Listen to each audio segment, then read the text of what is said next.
Did you see what they did to Gregg Doyel? I did, man. 2-week suspension, which is whatever. Banning him from covering Caitlin Clark in person for a year is crazy.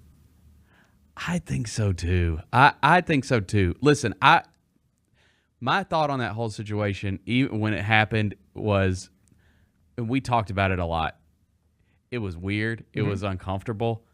I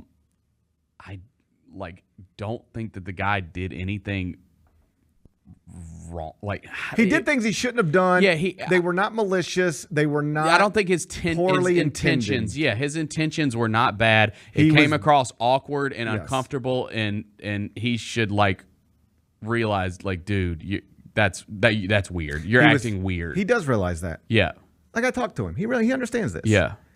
He understands, but he was genuinely, and I believe these aren't his words. I'm not talking for Gregg Doyel. This is as somebody who worked with Gregg, has known Gregg for a long time. I promise you can watch that press conference a million times. I'm telling you what that was. Mm-hmm. It came across awkward, weird, creepy, sexist even. All those things. Yes. I'm not defending it. That was not his intention. He thought he was being sweet. He thought he was being kind. He thought he was being welcoming.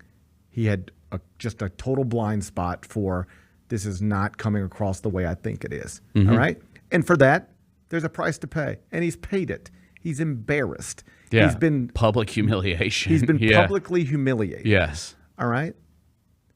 Why do you have to add this on top of it? Because at this point, you cut his legs out from underneath him. Yeah. You even do a little quiet 2-week suspension, nobody cares. Right. But when part of the punishment is, and you can't be around Caitlin Clark for a year, it sounds like he's a sexual predator. I know. It sounds like she's got a restraining order against him. And then you make it even a bigger thing than it otherwise. That had come and gone.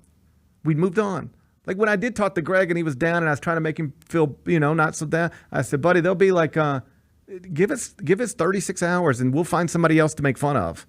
All right? Right now it's you and it sucks. It'll be somebody else. We move on in this world pretty quickly. Well, we had moved on.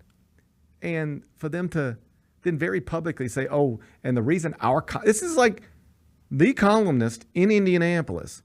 This would be like if the Grizzlies drafted I'm trying to think of what even could be comparable to Caitlin Clark. Victor Wembanyama. Mm-hmm. The next great thing is coming to the Memphis Grizzlies. And they drafted number 1 overall. And then Mark Giannotto can't cover a game for a year. What? Because he had an awkward interaction with Victor Wembanyama at an introductory press. What? Mark Giannotto is the columnist at the Commercial Appeal.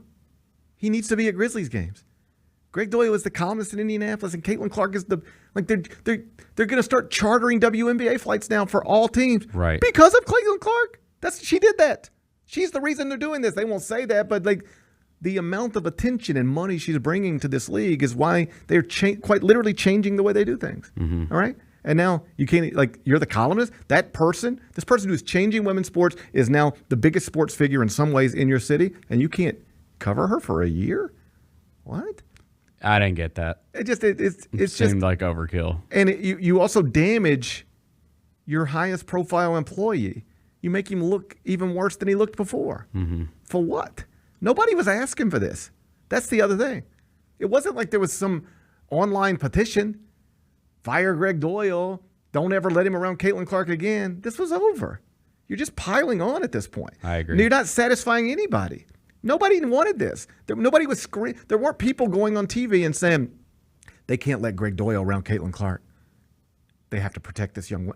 Nobody was asking for this. So why did you do it? I don't understand that. I don't either. This is still your highest profile employee. You're making him look like a jerk. Right. Why would you want to do that?